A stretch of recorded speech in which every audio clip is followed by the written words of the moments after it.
Welcome back to Learn English Naturally, where we help you learn the ins and outs of English. And today we're taking you on a trip to the train station.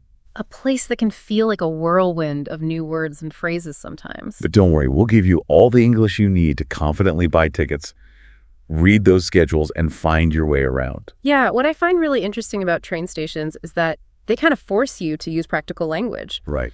You'll encounter tons of accents, different speaking speeds, and you'll need to understand and reply quickly. Absolutely no time to look up a word in the dictionary when you're trying to catch a train. Right.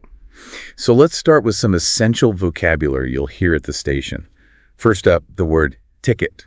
Oh, yeah, ticket. Now, you might think it's pronounced ticket, Yeah, but it's actually ticket with the stress on the first syllable. that's a good point. Pronunciation is really important. It's not just about knowing the words, but saying them correctly so people understand you. Exactly. And while we're talking about pronunciation, let's look at platform. That's Yeah. where you'll board the train. The stress is on the first syllable, platform. Mm-hmm. And another crucial phrase is departure time. Notice how the stress is on the first syllable of departure? Departure time. Very good. Okay, so we've got some basic vocabulary down, but what about actually buying a ticket? What phrases can we use to make sure we get the right one? Well, the most common phrase is, I'd like to buy a ticket to, and then you simply add your destination. Okay, For example, I'd like to buy a ticket to London. simple enough. But what about specifying if you need a one-way or a round-trip ticket? Yeah. I've also heard people use return instead of round trip. Yeah. Is there a difference? You're right to ask that round trip is more common in American English, while return is more common in British English. They mean the same thing, that you're going back to your starting point. Gotcha. But be ready to hear both, especially if you're traveling to different countries. That makes sense. Yeah. You mentioned round trip being common in American English. Yeah. Are there any other phrases or words that are different between American and British English when we talk about trains? Oh, absolutely. Like in the US, you'll often hear people refer to the schedule or the timetable. But in British English, you're more likely to hear timetable or even timetables with an S at the end. Huh. Interesting. So that little S can be confusing if you're not used to it. Yeah. Are there any other American versus British quirks we should know? Well, think about the word car. In American English, car refers to like a vehicle, but in British English, car can also refer to a train carriage, the individual compartments that make up the train. So you might hear someone say, I'm sitting in the first class car. Wow, that is fascinating. So knowing these little differences can really help you avoid confusion, especially when you're talking with people from different English-speaking countries. Exactly. It's all about understanding the nuances of the language. Okay, so we've got our tickets. We know some key vocabulary. Now we need to find out when and where our train is leaving.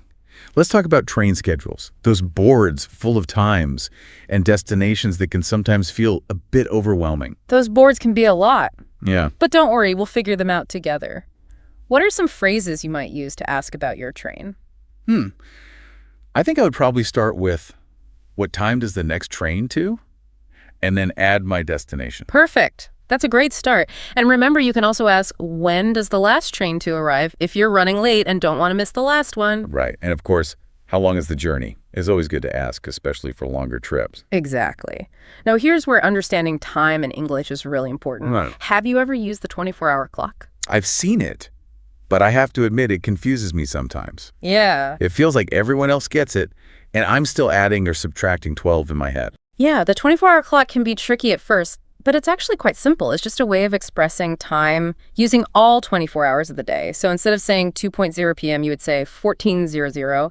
Basically, you add 12 to the afternoon hours. Okay, I see. So 1:00 p.m. would be 13:00, 2:00 p.m. would be 14:00, and so on. So if I see a departure time listed as 20:00, I know that means 8:30 p.m. Exactly. Once you get used to it, it's a really clear system. And it helps avoid any AM and PM confusion. Makes sense. All right, so we've got the time figured out. Now imagine this. You're in the station ticket in hand, but you're looking at a huge departure board and have no clue where to go. Oh, yeah, we've all been there. What phrases can we use to find our platform? Well, the key is to stay calm and just ask for help. A simple, excuse me, which platform does the train to leave from will work. And if you already have your platform number, you can ask, where's platform number? Yes, and I always like to double check with, is this the right platform for the train to, just to be absolutely sure. Great tips. But even with all the planning in the world, things don't always go smoothly. What phrases can we use to ask about delays or other unexpected situations? Is the train on time or delayed is a good one to use.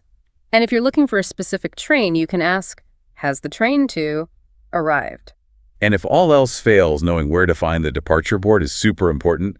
That's your go-to for information in any train station. It's like a map to the world of departures and arrivals. Okay, so we've covered vocabulary phrases for buying tickets, understanding those train schedules, finding our platform, and even dealing with possible delays. We're becoming train experts. Exactly. But how does all this work in real conversations? That's the fun part.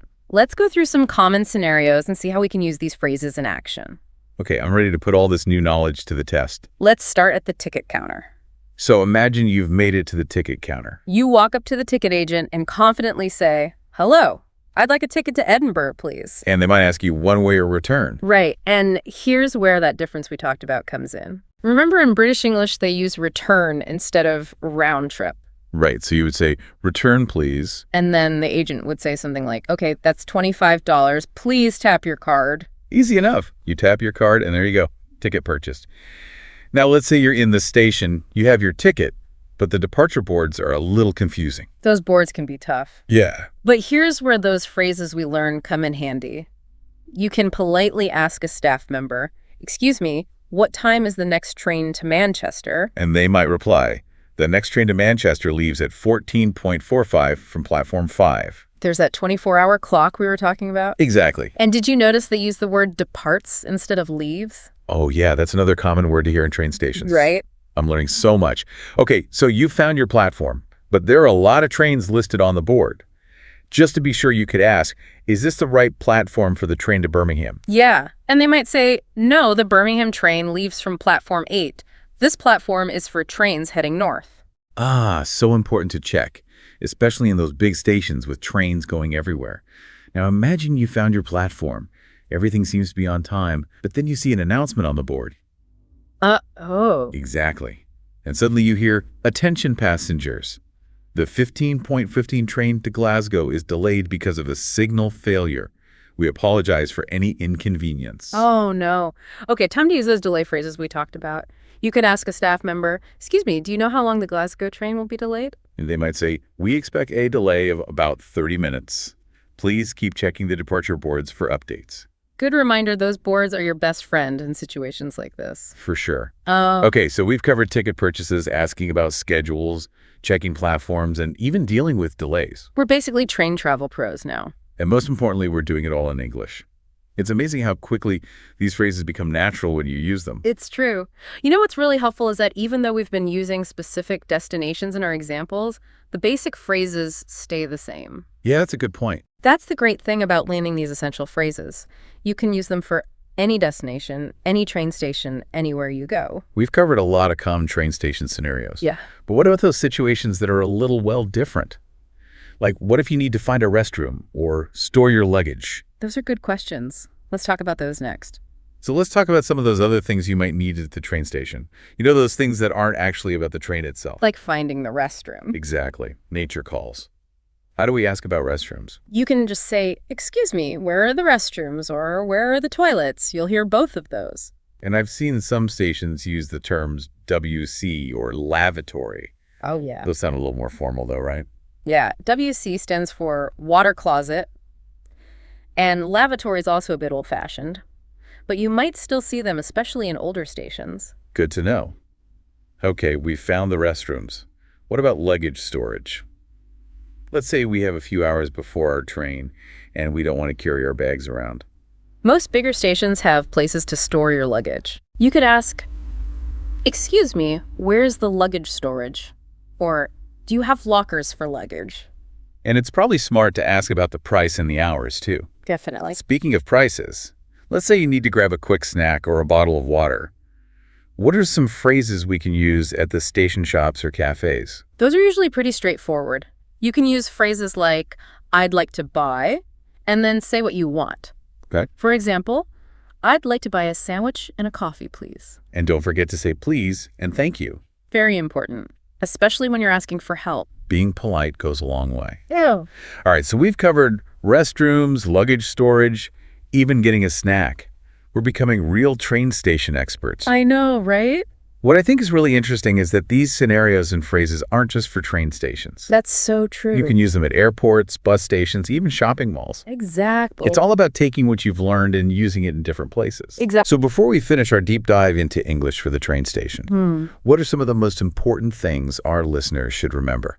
Well, pronunciation is really key. Right. Pay attention to those sounds and the stress patterns. And learn those core phrases like, I'd like to buy a ticket to, and what time does the train to leave? Yes, those would be super useful. And don't be shy about asking for help.